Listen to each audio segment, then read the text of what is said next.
Hey y'all, this is Jeanette with Sia Body Beads. I'm going to show y'all today how to tie on your waist beads.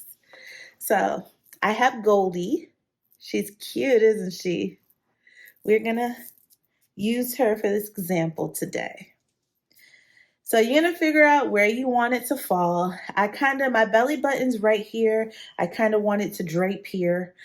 I know on my body, like my waist beads always fall to the front, because they settle in this fold right here. So that's what I'm going to keep in mind when I'm tying this. I'm not going to tie it like this. I want it to drape a little bit more. You kind of want to play with it.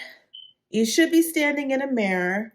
That will help make sure that you're getting it in just the right spot. Kind of look on the sides.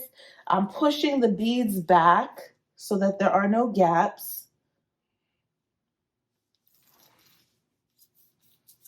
And my belly button's right here. I think I want a little bit more drape.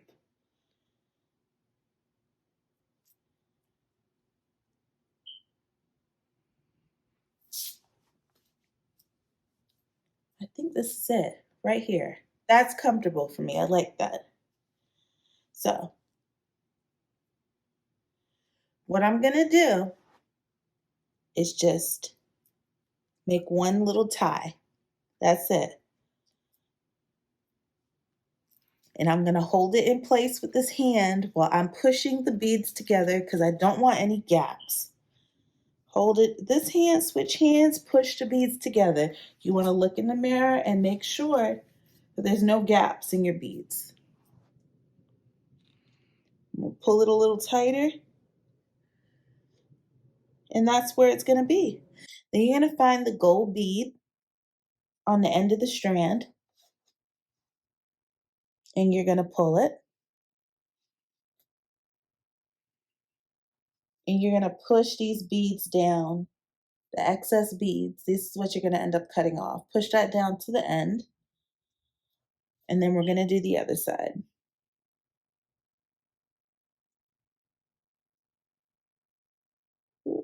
Find the gold bead right here. Pull it. And push those beads down to the end. So this is what you got here. And again, you want to make sure there are no gaps. No gaps. When you have gaps, it'll pull on the little hairs that you didn't know that you had on your abdomen, and it'll be uncomfortable. So there we go. I have no gaps. Now what we're going to do is this is the loop that determines it all, okay? Cross it over, make another loop just like that. You don't want to make this loop too big.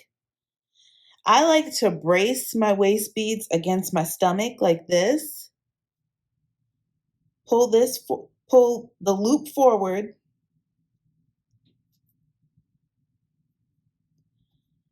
Brace it against my stomach like that and just make it smaller. You see how easy that is? And pull tight. By bracing it, you keep the beads from sliding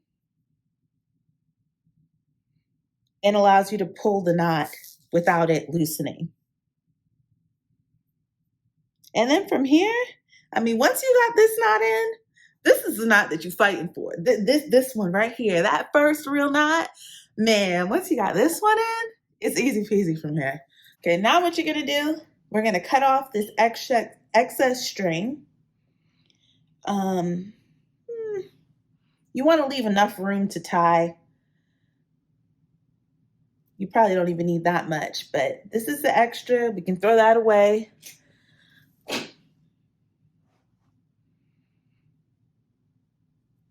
And then we're just gonna tie knots from here. Just make sure it's really tight. Sometimes I like to loop back around so the knot doesn't get too bulky. Because if you keep tying knots on top of each other, it can get a little bulky. So that was my third knot. Loop around. Fourth knot.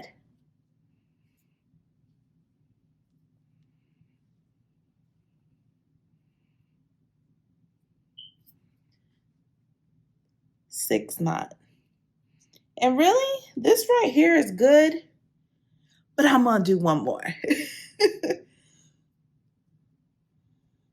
And this is 7. We're gonna pull this real good. You don't have to be afraid the string is not going to break.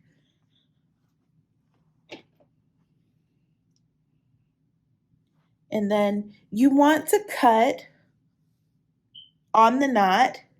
Well, not on the knot, but close to the knot, but not on it. So you want to leave a little bit of wiggle room. You see that? That's it.